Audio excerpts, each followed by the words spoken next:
À la une de l'actualité ce soir, le Premier ministre Christophe Dabiré à la 108e session de la Conférence internationale du travail en Suisse.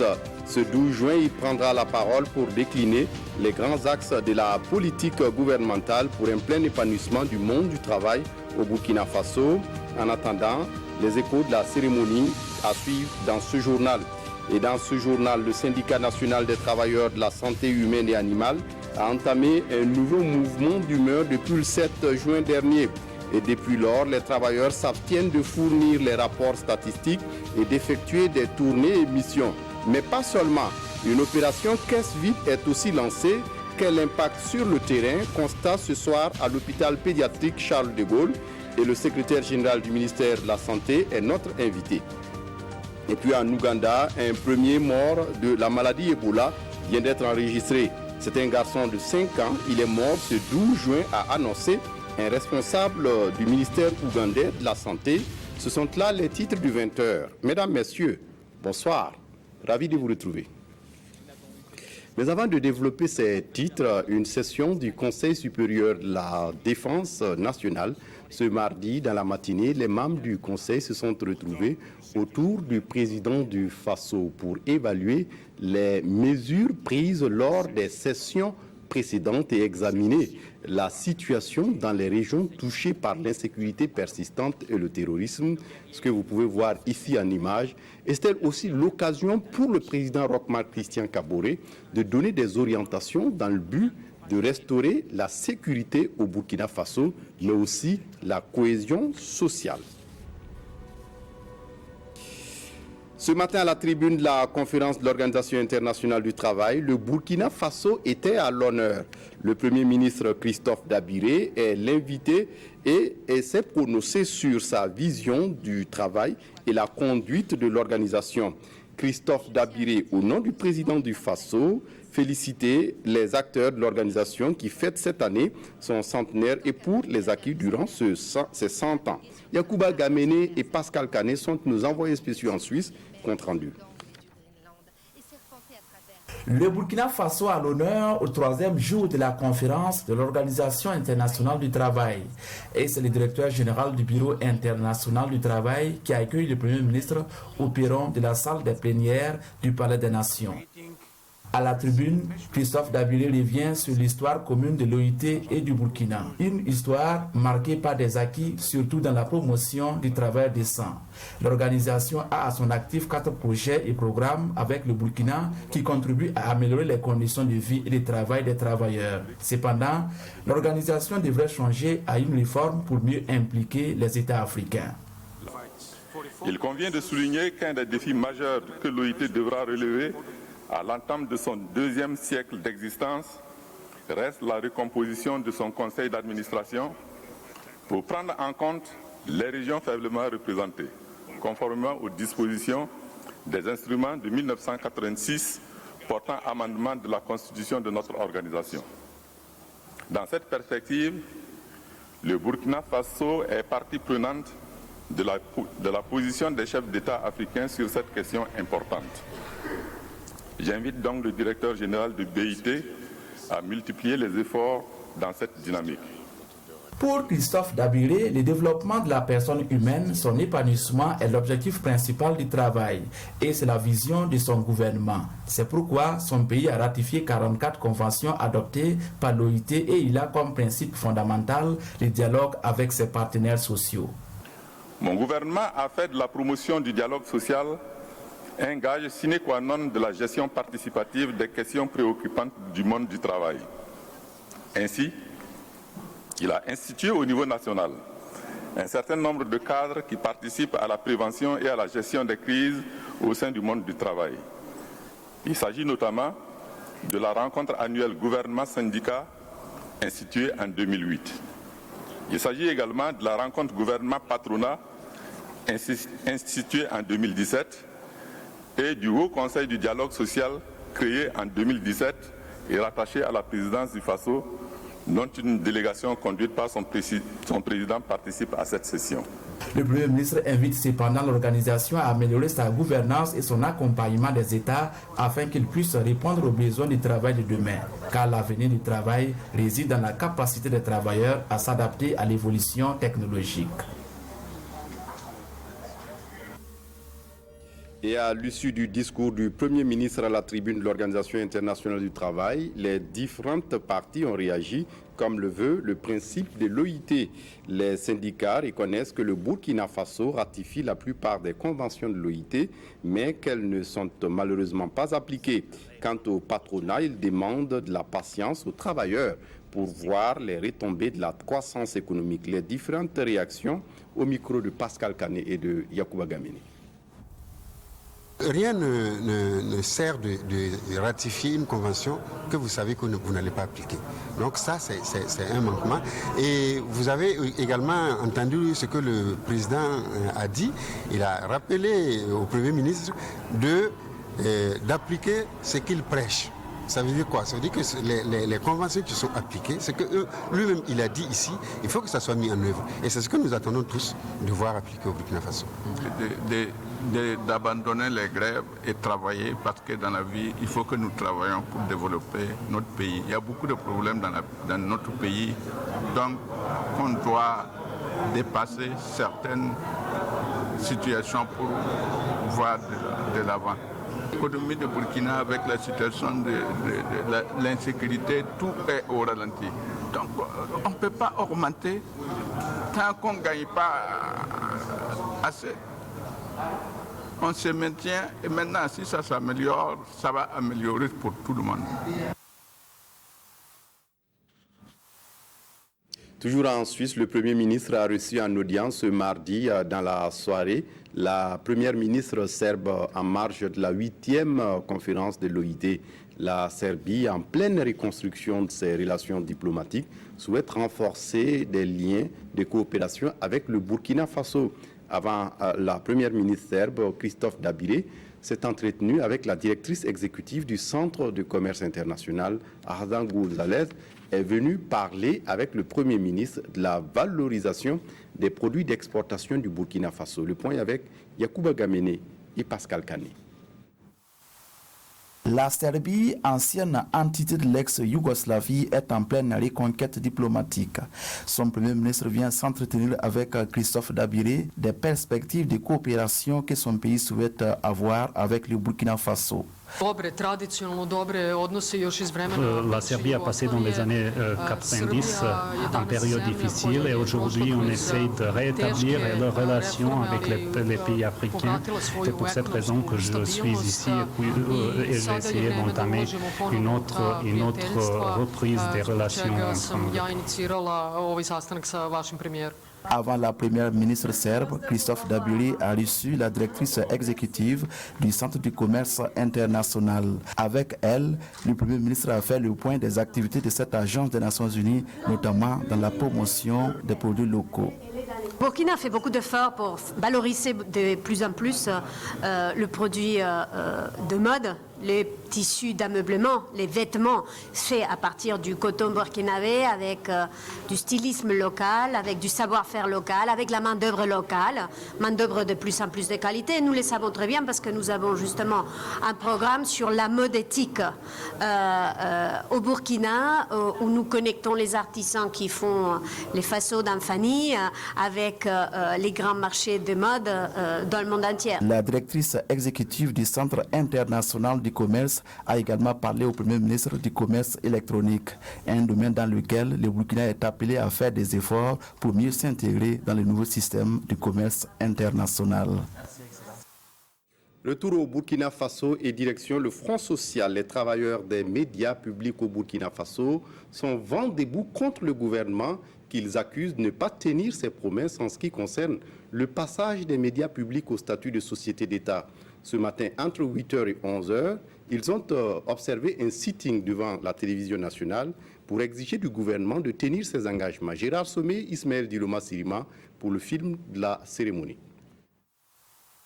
Des salles de rédaction vides, de même que les studios d'enregistrement. Les travailleurs des médias publics ont déserté leur lieu de travail pour observer un sit-in. Ils sont mécontents du traitement de leurs revendications par le gouvernement. Pas question de remise en cause des acquis. À travail particulier, traitement particulier, trop c'est trop. Ce sont là quelques cris de cœur des travailleurs qui ne demandent que l'application pure et simple de la loi pour les médias publics. Inacceptable pour le syndicat national des travailleurs de l'information et de la culture qui soutient que c'est faux de penser que l'effectif de la RTB empêcherait son passage à la société d'État. Ce n'est pas un problème d'effectif, mais c'est un problème de gestion et de gouvernance. Et le rapport d'étude sur la RTB l'a bel et bien dit. Et même si on passe en société d'État avec un effectif réduit, même si on passe avec un effectif de 100 personnes ou pas, mais si la gestion actuelle de la RTB n'est pas revue, eh bien la RTB ne sera pas efficace, même si elle reste EPE. Il faut donc que le gouvernement arrête ces diversions, paroles du Sinatic, et qu'il honore simplement ses engagements. Si justement à l'issue de ce sit-in, il n'y a pas satisfaction, nous n'avons pas de réponse favorable, eh bien les travailleurs se donnent le droit d'entreprendre d'autres formes de lutte pour exiger que le gouvernement tienne ses engagements. Le Sinatic appelle ainsi ses membres à redoubler d'ardeur pour la satisfaction de leurs revendications. Et c'est sur ces mots que les travailleurs des médias publics se sont séparés à 11h pour reprendre le service afin de servir le public. Le Front social toujours bouillant au Burkina Faso. Depuis le 7 juin dernier, le syndicat national des travailleurs de la santé humaine et animale SINCHA a durci le ton face au gouvernement. Une opération caisse vide est lancée. Il s'agit pour les agents de la santé de ne pas faire payer les actes qui dépendent d'eux. Sur le terrain, quelle est la situation à ce jour? Une équipe s'est rendue à l'hôpital pédiatrique Charles de Gaulle dans la capitale burkinabé qui reçoit souvent des enfants de moins de 5 ans. Constat avec Adama Guiti et Tanga Robert Kafando.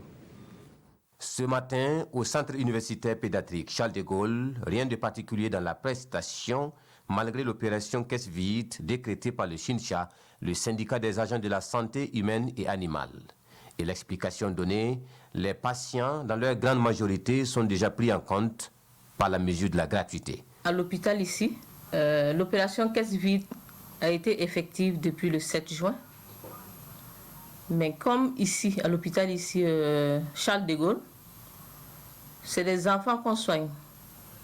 Donc la plupart de nos patients, c'est des enfants de 0 à 5 ans. Ils occupent 80% de nos patients. Donc ils sont dans la gratuité. Néanmoins, l'administration du CHU met en place un dispositif pour amoindrir l'impact de la mesure. Le dispositif, nous avons mis les agents de recouvrement au laboratoire, à l'imagerie, en consultation externe. Si on arrive qu'on voit un enfant qui est plus âgé, on s'approche des parents et on essaie de demander. On voit les papiers. S'ils doivent payer, on les sensibilise à ce qu'ils viennent payer. Au bloc aussi, c'est pareil. On arrive à amener certains à payer, mais d'autres, on n'arrive pas. Parce que les agents sont assis, par exemple, au laboratoire et à l'imagerie. Et des fois, c'est très difficile. Les agents de recouvrement n'arrivent pas. Il y a des patients qui vous disent qu'on a dit que c'est opération caisse vide, donc il ne viendra pas payer. Onaga est père d'un enfant de 7 ans. Son patient n'est donc pas concerné par la mesure de gratuité. Il vient de payer certaines prestations ici à la caisse. Bon, au laboratoire seulement, il n'a pas encore payé là-bas. Mais il a enlevé les 100 pour envoyer là-bas, il n'a pas payé là-bas. Mais ici, là, il est payé plusieurs fois, donc il vient payer les médicaments seulement. Néanmoins, le souhait de tous est qu'il y ait un terrain d'entente entre le gouvernement et les syndicats, car la mesure pourrait avoir à long terme un effet évident sur le service. Une opération caisse vide qui suscite des inquiétudes pour le gouvernement burkinabé car elle pourrait paralyser, comme l'a dit notre reporter, le système sanitaire. Le secrétaire général du ministère de la Santé est notre invité, Dr Wilfried Ouedraogo. Bonjour. Bonjour. Merci de venir répondre à nos questions. Alors, est-ce qu'à ce soir, un point global peut être fait sur ce mouvement d'humeur depuis le 7 juin? Merci bien. Effectivement, en date du 2 juin, le syndicat national des travailleurs de la santé humaine et animale a adressé une lettre à M. le ministre d'État pour l'informer du fait qu'à partir du 7 juin, ils allaient entamer des actions syndicales. Il s'agit de 3 actions. La première, c'est qu'ils s'abstiennent de fournir les statistiques sanitaires. La seconde, ils s'abstiennent de participer aux différentes activités de mission. Et la troisième, c'est qu'ils ne vont plus prendre de ressources lorsque les patients vont se mettre dans nos structures. Donc ces 3 actions syndicales sont en cours depuis le 7 juin dernier. Et nous travaillons à faire en sorte qu'au sein de nos structures, on fasse en sorte que le circuit du patient soit respecté, mais qu'également les patients et les usagers puissent contribuer toujours au fonctionnement de nos services, mais que les acteurs qui sont dans les différents services aussi travaillent à faire en sorte que nos statistiques sanitaires soient constituées et qu'on puisse faire en sorte que l'on puisse les exploiter.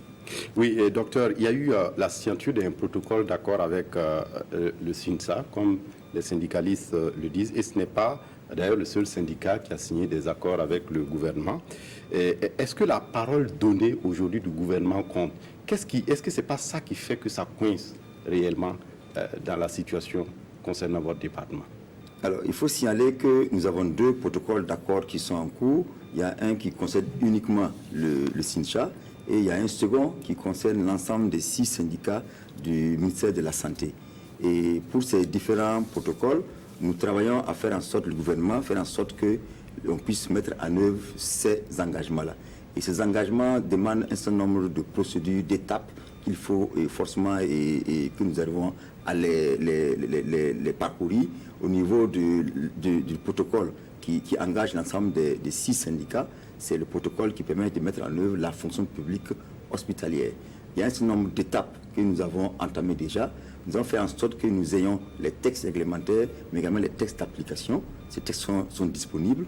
Nous avons travaillé à faire en sorte que les travailleurs au sein des établissements publics de santé, qui sont les contractuels propres de cette structure-là, aient déjà l'incidence financière de la fonction publique hospitalière depuis fin mai. Et actuellement, nous avons bouclé ce qui est de l'estimation financière pour l'ensemble des fonctionnaires qui émargent au budget de ces EPS, mais également ceux qui émargent sur le SIGASPE.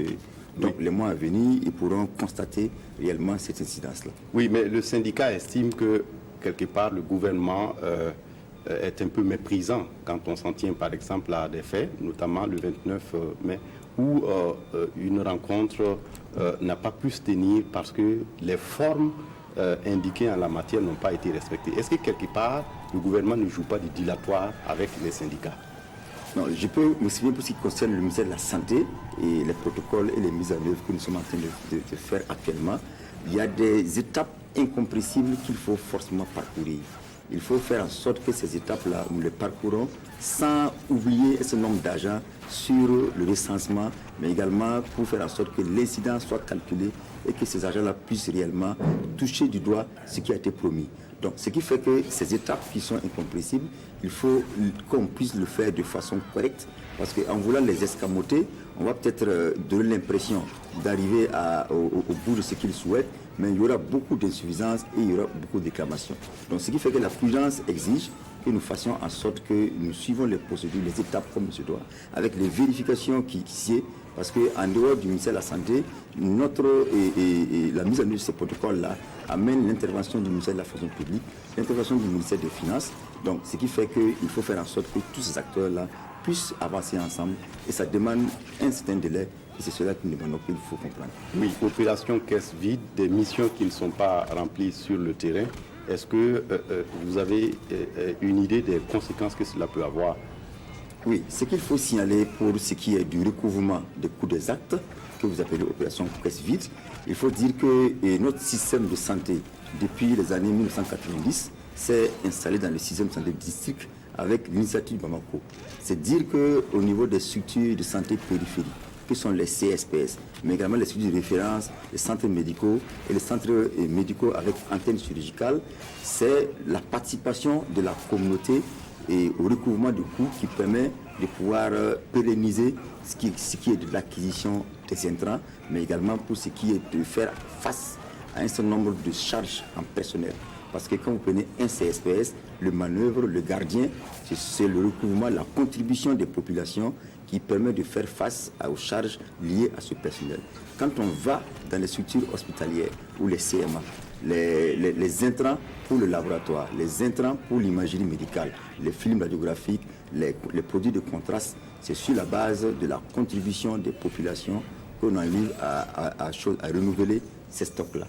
Donc il faut dire que c'est une participation de la population qui est demandée pour faire en sorte qu'il y ait des intrants et que ces structures-là fonctionnent.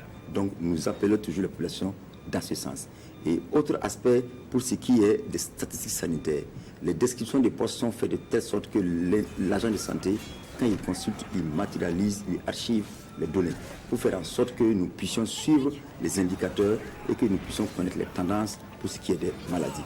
Et quand on n'a pas ces statistiques, ce qui veut dire qu'on n'a plus une vue sur ce qui est de la prévalence d'un certain nombre de maladies. Ça fait qu'en sorte, on peut être dans une situation de prévalence élevée de maladies qui pourrait être un risque particulier pour l'ensemble de la population et qui peut être méconnu. Et au niveau de votre département, comment vous envisagez cette sortie de crise? Nous sommes résolument engagés dans la mise en œuvre du protocole. Et comme je l'ai dit, le dialogue n'est pas rompu. Nous faisons en sorte que les différentes étapes que nous déroulons pour que les agents de santé puissent sentir l'incidence financière de la fonction publique hospitalière puisse se faire dans les mois à venir. Et donc cela veut dire que le dialogue va être repris avec le gouvernement, et les syndicats, les partenaires sociaux? Ce dialogue n'a jamais été rompu et nous faisons en sorte qu'à chaque étape que nous avons l'occasion de les rencontrer, qu'il y ait encore des avancées sur la procédure pour faire en sorte qu'ils puissent bénéficier de l'incidence financière de la fonction publique hospitalière, mais également que les conditions de travail dont on évoque régulièrement, à savoir l'équipement, le fonctionnement des équipements équipements médicaux puissent toujours fonctionner comme il se doit, mais également que les libertés syndicales soient respectées et que chacun puisse s'exprimer selon les règles de la loi. Merci à vous, Dr Wilfried Ouedraogo, d'être passé nous donner tous ces éclairages. Je rappelle que vous êtes le secrétaire général du ministère de la Santé. Et merci d'être passé. Merci. Le 13 juin de chaque année depuis 2014, la communauté internationale célèbre la Journée internationale de sensibilisation à l'albinisme. C'est une journée qui n'est pas très bien connue, tout comme la perception qu'a le grand public sur les albinos. L'association des femmes albinos du Burkina était face à la presse le 12 juin pour demander plus d'inclusion des personnes vivant l'albinisme dans la société burkinabé. Le point avec Frédéric Etienne Bassenga. Une semaine pour dépeindre les préjugés de la société à leur égard, mais surtout sensibiliser sur leur situation. Les albinos du Burkina Faso se mobilisent. Aujourd'hui, dans certaines familles, quand l'enfant albinos naît, il y a toujours des difficultés d'acceptation ou que la personne albinos, souvent même en entretien d'embauche, on peut recevoir le dossier et quand c'est la personne albinos qui se présente, du coup, on fait marche arrière. Donc, c'est toutes ces raisons qui nous ont amenés à vraiment nous poser cette question et amener la population burkinabé à réfléchir avec nous pour cette inclusion des personnes albinos au Burkina. Conférences, mais aussi projection de films. Cette première semaine culturelle de l'albinos va débuter le 10 juin pour s'achever le 15. Mais au-delà, Maïmouna Dini et ses camarades vont sillonner les médias pour passer leur message. Le message selon lequel les personnes atteintes d'albinisme n'ont pas à être exclues simplement parce qu'elles ne ressemblent pas aux autres. Elles sont aussi des acteurs qui ont beaucoup de choses à apporter à la société. Un mot de politique dans ce journal. Le MPP a tenu une assemblée générale ce samedi 8 juin à Solenzo dans la province des Banwa. Au menu de cette assemblée générale, le bilan de la mise en place des structures à la base, la vie du parti et les doléances des militants. Les militants sont sortis nombreux pour accueillir la délégation du parti conduite par Maurice Dieudonné Bonané qui juge satisfaisant la mise en place de ces structures. Le point avec Karim Bedrago. C'est une assemblée générale qui a réuni les militants du mouvement du peuple pour le progrès MPP, le parti du soleil levant, ici à Solenzo. Au cours de cette assemblée générale, il a été question du bilan de la mise en place des nouveaux bureaux des sections et sous-sections du parti dans cette province. Les structures sont entièrement mises en place et nous sommes satisfaits du processus parce que ça a été un processus consensuel. C'est ce qui était demandé au niveau de la direction du parti et c'est ce que nous avons obtenu ici dans cette province, comme dans les autres provinces de notre région, la boucle du Moun. Ce que nous souhaitons, c'est que les uns et les autres se mettent au travail pour un plus grand rayonnement du parti dans la province, dans les communes et dans la région. Ça marque un nouveau départ pour nous après tant de difficultés que nous avons eues pour mettre en place les structures. Et nous croyons que leurs échanges nous ont donné une chance de faire un départ et un vrai départ pour le rayonnement du parti dans la province. Le coordonnateur régional a invité les nouveaux responsables de ces structures à la cohésion, au sacrifice et à la discipline du parti. Les militants ont échangé avec la délégation du bureau national. Des échanges qui ont tourné autour de la vie du parti et des préoccupations des militants. À cette occasion, la délégation est allée rendre une visite de courtoisie aux responsables coutumiers et religieux de Solenzo. Après la reprise hier du procès du coup manqué de septembre 2015 au Burkina Faso, les plaidoiries se sont poursuivies ce mercredi au tribunal militaire. Le point avec Zoubabiel David Daviré. Deuxième jour de plaidoirie des parties civiles, les avocats font un rappel des faits du 16 septembre 2015, jour suivant, avant de lister des accusés qu'ils considèrent comme coupables de complicité d'attentat à la sûreté de l'État. Fondant son propos sur des déclarations à la barre, des pièces à conviction exposées à l'audience et des procès-verbaux d'audition, Maître Séraphin Soumé présente le journaliste Adama Ouedraogo Damis comme le rédacteur en chef de la déclaration CND lue à la télévision du Burkina dans la matinée du 17 septembre 2015. L'avocat en veut pour preuve les procès-verbaux d'interrogatoire du général Gilbert Djendjéré en date du 10 décembre 2015 où il déclarait en substance avoir demandé à Damis de collecter les griefs contre la transition et de rédiger un brouillon. Et selon Maître Soumé, dans la soirée du 16 septembre 2015, alors que, je cite, tout le monde se cherchait, Damis s'est retrouvé dans l'épicentre du putsch au camp Nabakoum 2 en compagnie du bâtonnier Mamadou Traoré et du colonel Abdul Karim Traoré. Dans le bureau du chef de corps, transformé en secrétariat pour l'occasion, ils ont peaufiné le brouillon de Damis pour aboutir à la déclaration CND. Cette version est confortée selon Maître Séraphin Soumé par les propos du commandant Abdoulaziz Korogo et du capitaine Hussein Zoumbri.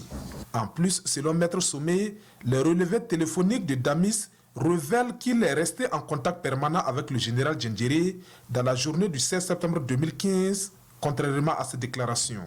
Fort de ces développements, l'avocat demande au tribunal de reconnaître Adama Ouedraogo Damis, le bâtonnier Mamadou Traoré et le colonel Abdul Karim Traoré coupables de complicité d'attentat à la sûreté de l'État. La même peine est requise par Maître Soumé à l'encontre de Léonce Koné, Salifou Savadogo et Herman Yameogo qu'il considère comme les bras politiques du putsch de septembre 2015. Toujours selon Maître Séraphin Soumé, Minata Gelware et le lieutenant Limon Kajak ont facilité la consommation de l'infraction de l'attentat à la sûreté de l'État en épiant les positions des troupes des régions et en divulguant des informations stratégiques au profit des putschistes. Quant à Fatoumata Thérèse Diawara, poursuivie pour complicité de trahison et d'attentat à la sûreté de l'État, Maître Séraphin Soumé propose une requalification des infractions à elle reprochées au regard du rôle joué par l'accusé. Pour l'avocat, lors des événements, Fatoumata Thérèse Diawara a joué un rôle particulièrement actif dans la galvanisation des soldats et la mobilisation des ressources à l'extérieur. Le contenu de ces conversations téléphoniques avec les généraux Vagondo et Bakayoko de la Côte d'Ivoire l'atteste et la promesse du colonel Zakaria Kone de faire rentrer des mercenaires au Burkina Faso à sa demande le prouve, selon Maître Soumé, qui ironiquement lui attribue le grade de général sous les rires de l'assistance. Avant le début de l'audience, le tribunal, constatant l'absence du général Bassolé, a ordonné sa comparution. Mais les raisons évoquées par l'accusé étant la maladie, des comptes rendus d'audience lui seront faits par le greffier tous les soirs, ainsi en a décidé le président Sidou Ouedraogo. L'audience reprend ce vendredi 14 juin 2019 à 9h au tribunal militaire de Ouagadougou. Et puis des nouvelles de la campagne agricole humide dans le Poni qui s'est installée depuis le 1er avril 2019. 2 mois après le démarrage de la saison agricole, nombreux sont les producteurs agricoles qui traînent encore le pas. Si certains sont au stade des semis, d'autres par contre en sont au défrichage des champs. Une situation pas du tout inquiétante selon les techniciens en charge de l'agriculture dans la province. Le constat avec Oumarou Sagnon et Isiaka Nana sur place à Gawa. Des agriculteurs en plein labour. Nous sommes dans le champ de Tchenyene Kambou à Sidimouka, une localité située à quelques encablures de Gawa. En ce début de mois de juin, ici, l'heure est toujours à la préparation du terrain. Tous les gens, la pluie vient, ça commence tôt, en temps ça se coupe. Pour cela, ils n'ont pas pu commencer tôt. Et dans ces 2 jours-là, les pluies qu'on vient de démarrer là, pour cela, ils sont en retard comme ça. Voilà, des fois, bon, ils commencent en mai, ils commencent. Mais en juin, là, la pluie se coupe. Autre site, même constat. À Bonko-Gouri, Ignalabo, Palinfo et ses frères sont également au stade de défrissage. Ils aussi pointent du doigt l'irrégularité des pluies. L'an passé, ils ont commencé un peu la culture en mois d'avril. Et cette année, vous voyez, nous sommes actuellement en juin. Donc, il y a vraiment un grand écart. Et ils sont en retard. 2 mois après l'installation de la campagne agricole dans le Poni, si certains agriculteurs sont toujours au stade de défrichage, d'autres sont au semis. Et pour le directeur provincial de l'agriculture et des aménagements hydro-agricoles, il n'y a pas lieu de s'inquiéter. Ils sont dans le timing parce que quand on prend des spéculations comme le maïs qui font 3 mois, alors s'ils sèment en juin, ils ont juin, juillet, août pour boucler le cycle. On espère que d'ici la 2e quinzaine du mois de juin, les gens vont labourer et puis s'aimer. Voilà, au-delà du 31 ou même du mois de juin, c'est à partir de là qu'on pourra dire que les gens sont en retard. Mais nous recommandons aux producteurs de s'aimer le plus tôt possible. Parce que généralement, les fins de campagne, de saison là, sont souvent précoces. Alors si c'est précoce, ça suppose que les produits n'auront pas eu le temps de boucler les cycles. Pour cette campagne agricole humide 2019-2020, près de 95 000 tonnes de céréales sont attendues dans la province du Poni. Et pour atteindre ce rendement, le directeur provincial en charge de l'agriculture invite les paysans à utiliser non seulement les semences améliorées, mais aussi procéder à une bonne surveillance phytosanitaire des différentes spéculations. Et puis la poésie comme outil de résilience face à la montée du terrorisme et de l'extrémisme violent. L'initiative est du Centre international de recherche et de création artistique qui organise la première édition du prix international de poésie Jacques Prosper Bazier. Hier, face à la presse, les organisateurs sont revenus sur les objectifs de l'événement et sa portée. Le prix international de poésie Jacques Prosper Bazier a pour objectif donc de contribuer à la professionnalisation et à la promotion de la production littéraire des jeunes auteurs. Ismaël Dilouma Siriba. La poésie, un genre littéraire ancien aux formes variées, écrite généralement en vers ou en prose, et qui privilégie l'expressivité de la forme des mots et leur agencement. Pour la promotion et la valorisation de la poésie chez les jeunes, un concours est organisé au Burkina Faso. Il s'agit du prix international de poésie Jacques Prosper Bazier, initié par le Centre international de recherche et de création artistique. Ce centre veut ainsi contribuer à la promotion de la production littéraire des jeunes auteurs francophones. Nous restons convaincus que cette initiative du CIRCA, à travers l'organisation de ce prix international de poésie, contribuera à la professionnalisation et à la promotion de la production littéraire des jeunes auteurs francophones et sera un cadre de découverte de jeunes talents en littérature, une plateforme de renforcement des capacités en poésie des jeunes auteurs, un cadre professionnel d'échange entre les jeunes auteurs et les auteurs confirmés. Dans le cadre de cette première édition, il est prévu le 13 juin 2019 à partir de 9h, un atelier d'écriture de poésie pour les auteurs nominés. Le 14 juin 2019 à partir de 9h30, une conférence publique sur la poésie et enfin le 15 juin 2019 à partir de 9h, la cérémonie de la proclamation des résultats dans la salle de conférence du ministère des Affaires étrangères et de la coopération. Sur 20 postulants à cette première édition du concours, 19 ont été présélectionnés en fonction de la qualité et de l'originalité de leurs œuvres. Rendez-vous est pris ce 15 juin pour connaître le nom de l'heureux gagnant du prix international de poésie, Jacques Prosper Bazier. Et pour refermer ce journal en Ouganda, un premier mort de la maladie Ebola vient d'être enregistré. C'est un garçon de 5 ans. Il est mort ce 12 juin, a annoncé un responsable du ministère de la Santé ougandais. C'est le premier cas d'Ebola traité en Ouganda depuis le retour de l'épidémie en République démocratique du Congo en août dernier. Un enfant de 5 ans a été diagnostiqué à son retour en Ouganda d'un voyage chez son voisin congolais où il était parti avec sa famille pour assister à des funérailles. Le cas détecté par les services de santé de l'hôpital de Kagando est celui d'un enfant qui présente des symptômes de la maladie d'Ebola. Il a été immédiatement transféré et placé en isolement au sein d'une unité spécialisée. Les membres de sa famille congolaise ont été identifiés et également placés en isolement. L'Ouganda avait déjà connu une épidémie d'Ebola en 2012. Le pays s'était mis en état d'alerte lorsque la maladie a touché la République démocratique du Congo. Plus de 2000 cas d'Ebola y ont été enregistrés, notamment dans l'est du pays. 2 tiers d'entre eux sont décédés. Restez toujours en compagnie de nos programmes juste après ce journal Santé Mag, le magazine sur la santé avec Maïmouna Dao. C'est tout pour ce journal. Merci de votre attention. Très bonne suite de programme. Au revoir.